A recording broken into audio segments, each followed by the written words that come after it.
Hi guys, welcome back to the layout. It's been a long time since I've done a layout update, and a lot's changed since then. First thing you may notice is that I'm recording in a much higher definition than in the past. In the past I've been using a video camera that shoots in 480p, but now I'm using a 4K video camera, which is actually 4 times the quality of HD. This is the same quality camera used for filming movies. So without further ado, I'm going to first talk about the layout, then show you what's been done to it, and then we'll get into some train running. Alright, so this is my O-Gauge Rocky River Central. It's 11 feet by 17 feet, and it features 2 standard O-scale main lines and then a narrow gauge line, which is ON30. The layout is controlled using Lionel's Trainmaster Command Control, but I'd eventually like to upgrade to Legacy System, and then this is currently controlled with DC, but I'd like to one day upgrade to DCC.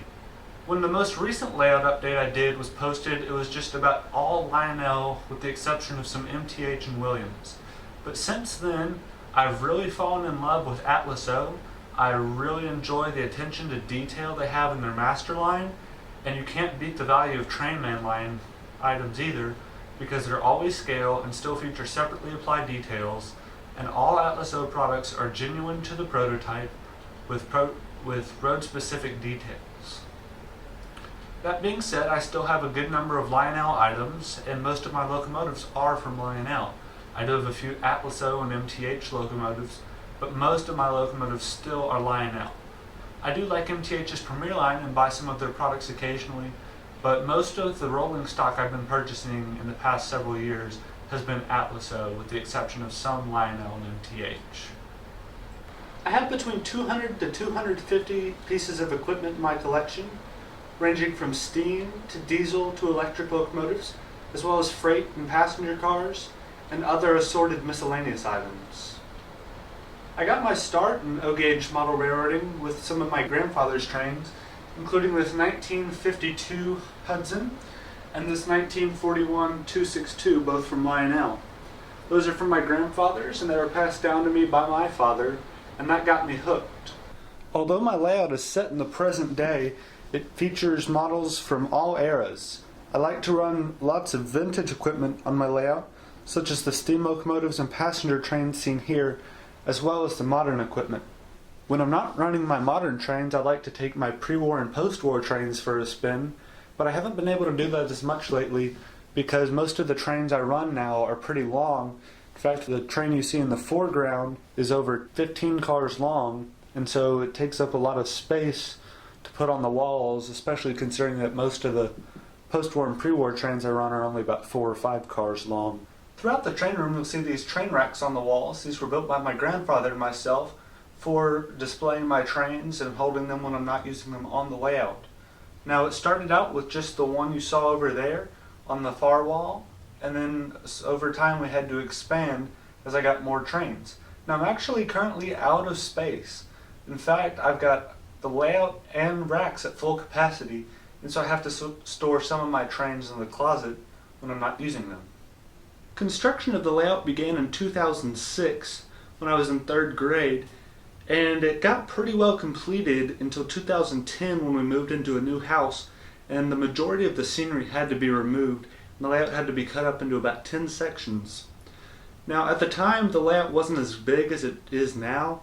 It was 11 feet by 12 feet, but we cut it up in sections to move out the door. The hardest section to remove was this mountain behind us, which is over 3.5 feet tall. Now, this was pretty much all the existing layout is what you see here and a little bit more. But when we moved, we were able to expand the layout to its current 11 foot by 17 foot arrangement, and that allowed us to extend the P line and open that to 048 curves instead of constricting it to 036. Now, the layout obviously isn't nearly complete yet, but the Silver Springs area is actually the most incomplete, and the Golden River Valley, which is the addition that was added in 2010, is the most complete. And the reason for that being is when I moved, I just got really excited about doing the Golden River Valley, and since Silver Springs had already been here for the whole rest of the layout's life, I was just kind of tired of working on it for then, and so it's kind of fallen to the back burner, and the Golden River Valley is largely complete. Now, as I mentioned, the main area of the layout is the town of Silver Springs, which is a fictional town set in eastern Alaska. The Rocky River Central is a hypothetical railroad that connects the Alaska Railroad in Fairbanks, Alaska, to the Canadian National in Whistler, British Columbia, which then would connect to Vancouver and the CP rail system and the rest of the country. Now, for passenger trains, the Alaska Railroad offers its passenger service on the Denali Star, and then in Whistler we connect with the Rocky Mountaineer and the Whistler Mountaineer. So that's how we have passenger service running on the layout, and so that allows us to run freight and passenger, modern and historic, on the layout. Now, the addition is the Golden River Valley, and like I said, that was added in 2010. The Golden River Valley is another fictional setting that's supposed to be in the far west corner of British Columbia, and it's an abandoned mining town. So that's why it has a rundown, decrepit look, and so I'm working on replicating that. I've got an abandoned gold mine in there that we'll take a look at in a little bit, and I'm also currently scratch building some cabins for that area, which are pretty far into construction but not ready to go on the layout just yet. The first layout I ever had was built by my father and myself starting back when I was in kindergarten. It was an HO scale layout and it was actually fairly large. I don't remember the exact specifications, but if I had to guess, I would say it was probably about 5 by 11 feet. So it was a pretty good size, especially for HO scale. Now, it was just on the floor. It wasn't elevated like our current layout, but it was really nice. It had a lot of tracks. It had an elevated section, and I really do miss that layout. But HO scale, which I still have a good bit of, including some of my original cars and locomotives, such as this Amtrak unit here and some of the Amtrak cars, as well as some other freight cars on display and locomotives. But I have, over the course of my modeling career, collected some HO scale equipment. For example, I got this White Pass and Yukon car here when I rode the White Pass and Yukon, and I know it's not prototypical, it's just HO scale, but it was neat to pick up. And then I've got some other stuff like my American Freedom Train 4449 that I just really like, as well as my Rocky Mountaineer, which has not been offered in O scale. And so it was just kind of nice to have that. If you aren't familiar, I've ridden the Rocky Mountaineer before, and it's one of my favorite experiences of my entire life. It's an absolutely incredible journey, and it was just a phenomenal experience. But I'm working on scratch building some O scale equipment for the Rocky Mountaineer, but that's a very slow project. And so these passenger cars from Rapido Trains and this locomotive from Athearn are my only existing Rocky Mountaineer fleet. Here are some other trains worthy of mention that I own. Up top is my Lionel Reading T1 number 2100, and this is the first locomotive Lionel ever made with full sounds. It includes obviously your whistle and bell sounds, but it also includes steam chuff sounds. So like I said, that was the first locomotive Lionel produced with steam locomotive sounds. Now, in case you're not familiar, the real Reading 2100 is actually starting a restoration right now. That's kind of cool to have a locomotive that's now being restored. Then below you see my first brass model. This is a Sunset Models 484 Norfolk and Western J class, obviously to be lettered for Norfolk and Western 611. If you look at my YouTube channel, you'll see a video of 611 running on its maiden voyage from Spencer, North Carolina to Roanoke, Virginia. I fell in love with the 611 back at Streamliners in Spencer, so I made sure to make the trip up on its homecoming journey. And I've gotten to do a lot of cool stuff with the 611, and so I thought it only fitting that I have a model of it. Now, the reason I purchased this model is because it's actually a lot more detailed than Lionel and MTH versions, even though this model was actually built in 1980, before her first excursion career. Now, it is a 2-rail model, so it will be upgraded to 3-rail and feature full sound.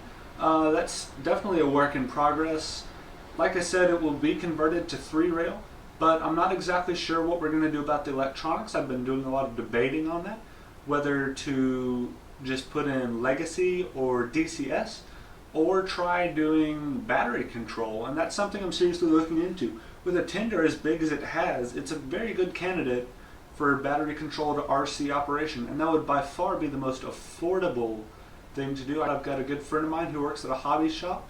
He specializes in model airplanes and helicopters and RC cars, and so he can get the parts for me and I can do it for free with him. That'd be a neat experience. So we're looking into the feasibility of that. but for the time being it's just a beautiful display piece. Below you see some of my steel mill equipment, including hot metal cars, ore cars, and scale test cars. Now, for those not familiar, I'm really into steel mill modeling. I don't model an actual steel mill on my layout, I just don't have the space, but I'd like to eventually one day on a layout long in the future allocate some space for a steel mill. But I do like running steel mill equipment because I like rail fanning steel mill railroads. The Birmingham Terminal, Birmingham Southern, and Fairfield Southern are some of my favorite railroads to rail fan. They're local steel mill railroads that work at the U.S. Steel plant, and I've gotten to do some cool stuff there. In fact, you may have noticed some number boards and even a locomotive cab door around the layout, and those came from Birmingham Southern locomotives. The Rocky River Central is about, I'd say, 70% complete at the time being. This over here will one day be a lake, but it's been plastered since we poured it probably back in around 2008, and it's just a big body of water to work with and a very daunting task, so we're not going to do anything with it quite yet. And then I'm still trying to figure out the best way to model snow in this area, and there's some other spots that are being worked on that we'll talk about in detail in a minute. But like I said, it's about 70% complete, and at this time it's kind of coming to a stall because I'm actually moving out to college tomorrow. This is my last day at home, and I'll be starting my freshman year. So the layout is about as far as it's going to be for a decent while. I'll be majoring in civil engineering, so that'll keep me very busy, and I'll be doing marching band, so I'm not sure, it'll probably be till fall break before I really get to come home, and much less even have time to work on the layout. So that being said, I'm going to go ahead and grab the camera and we'll take a look around and see what progress has been made since the last video. The town of Silver Springs is largely unchanged since the last time you saw it. Now, it has been a long time since I did a layout update, and there were some changes, but it's pretty similar. Over here I've put in some foam where a new building is going to go. It's going to be a hunting type lodge, or not necessarily a hunting lodge, but just some sort of lodge. It'll be a log cabin style building, and that'll be scratch built. So maybe that'll be something I can work on in my dorm, depending on how time works out. I have put in a bunch of trees here on the mountain, not nearly enough, but it was a start.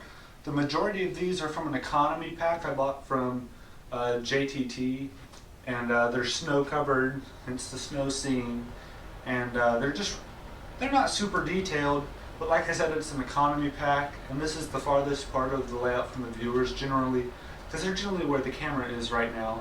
And so as you can see, it's a little far away, and so it's just not, you don't need to have it super detailed because it's in the distance, and it's more about quantity than quality.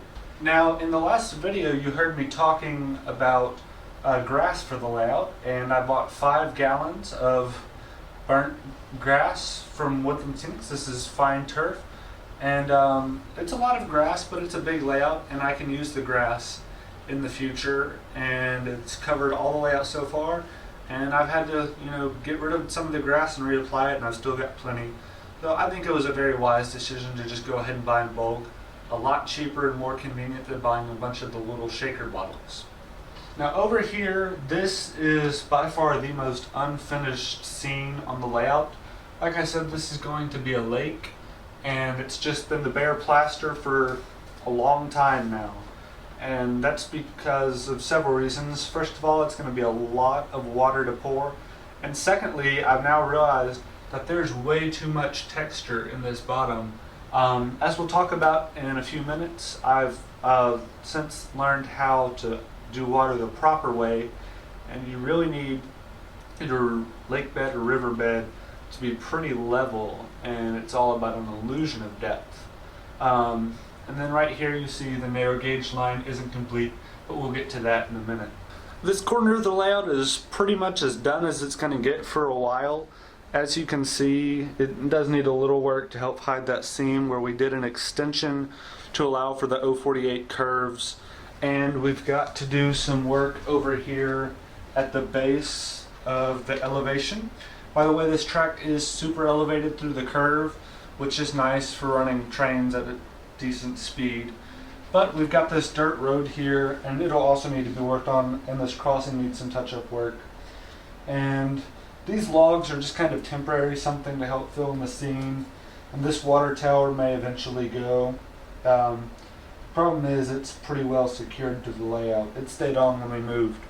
But I've got a truck on this dirt road and just some grass. Now over here is a neat scene.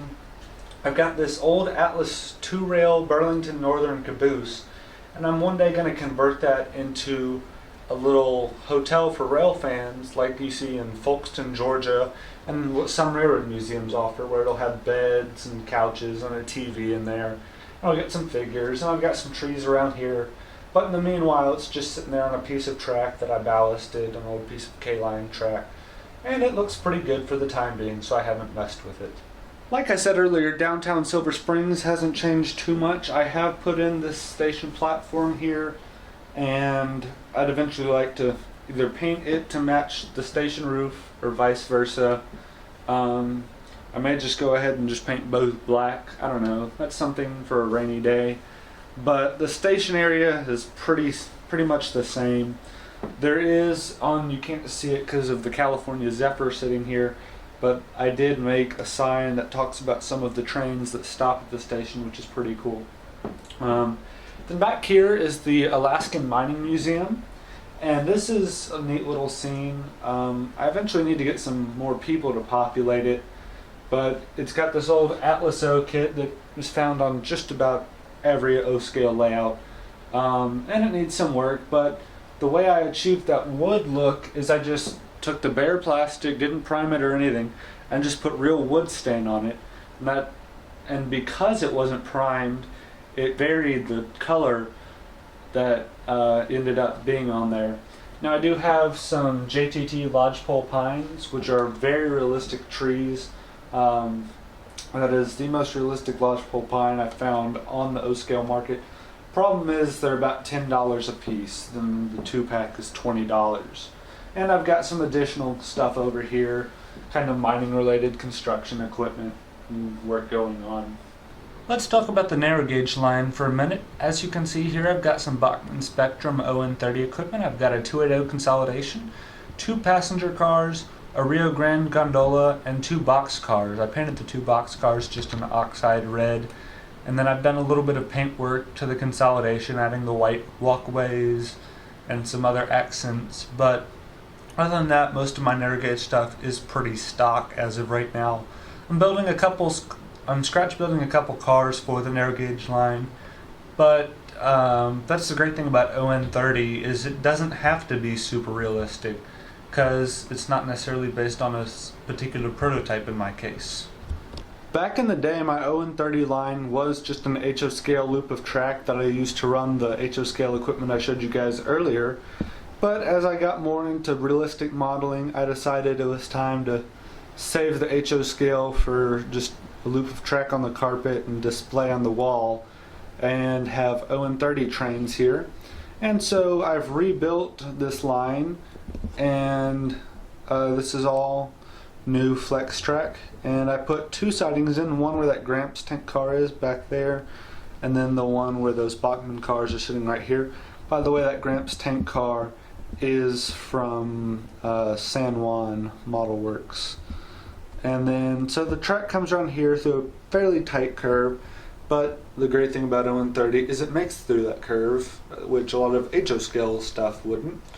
But it goes across the crossing there and comes through this park, which is definitely a work in progress, comes past the siding, then crosses the road again, and then heads up an incline to cross the lake over the wooden trestle and go into the tunnel. Now, as you can see right there, the track stops. Now, the track is pretty much completed through the whole tunnel except for right here. And this is not complete yet because this is almost impossible to work on. This section is just surrounded by tunnel supports. So otherwise the narrow gauge line is pretty good. Most of it is ballasted except for this incline. But so that's how the narrow gauge line is. As I mentioned earlier, the Golden River Valley is by far the most complete part of the layout.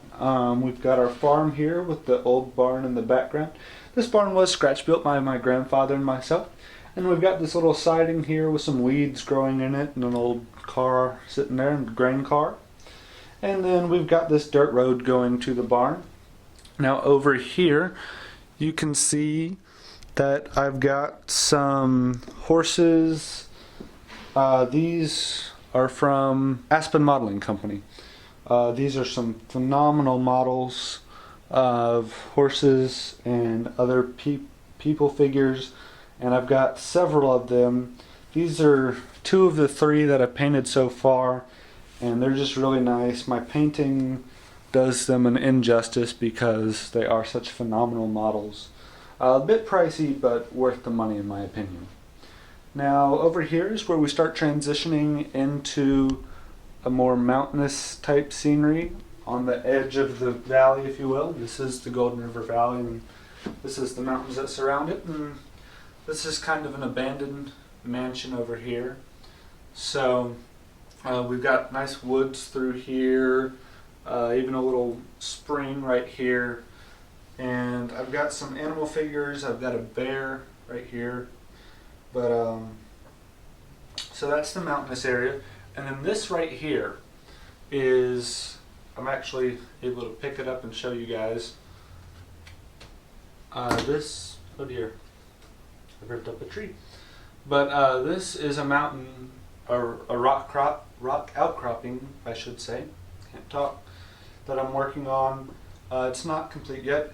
The superstructure is made of ceiling tiles, and then I'm coating it in Sculptamold, and then I'll put homemade rock castings on it.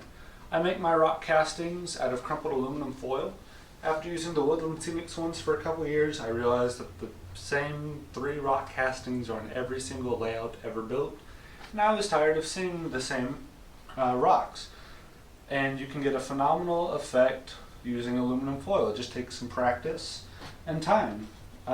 So that's what I'll do here, and I can just do one giant casting over the whole thing, so that'll be pretty sweet.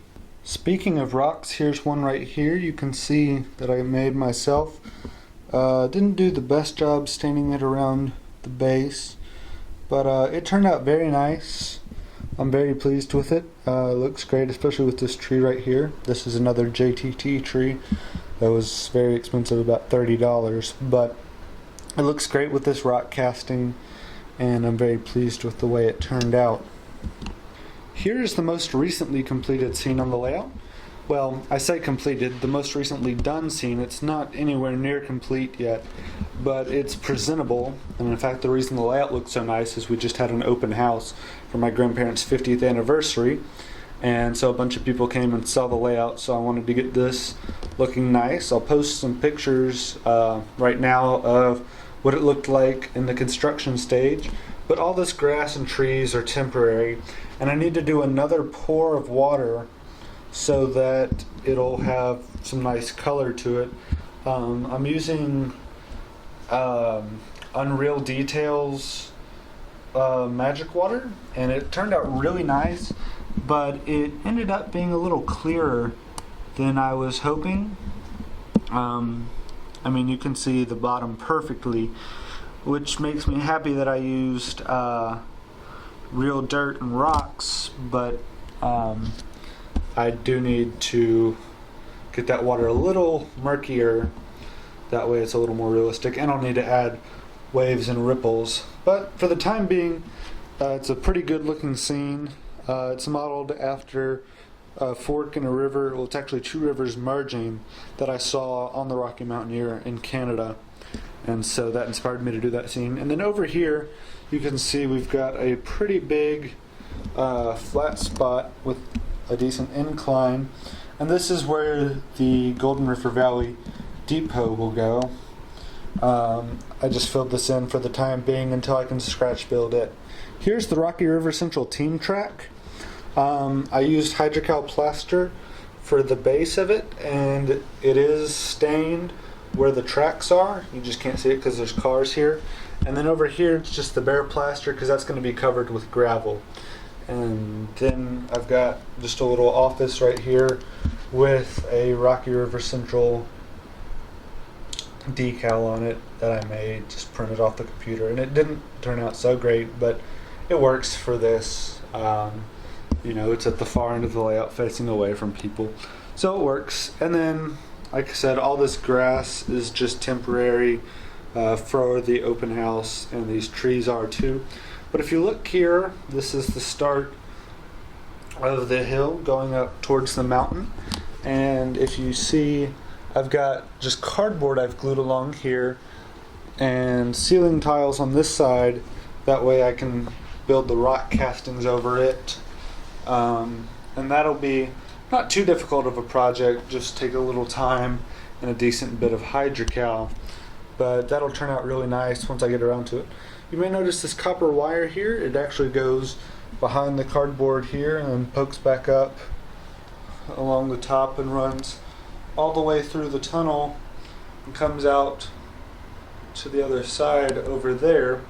What that is since I have two tracks close together, with the TMCC it creates some interference just having the two tracks by themselves, and that's alleviated by this bare copper wire. Just running a bare copper wire through here, and then under the layout it goes to the ground of an electrical outlet. If you're interested on doing that for your layout, Eric Siegel of Eric's Trains has a phenomenal video of it on YouTube on how to do it. It's one of his Eric's Train blog series episodes. That'll teach you everything you need to know about it. This is pretty much the last part of the layout to cover.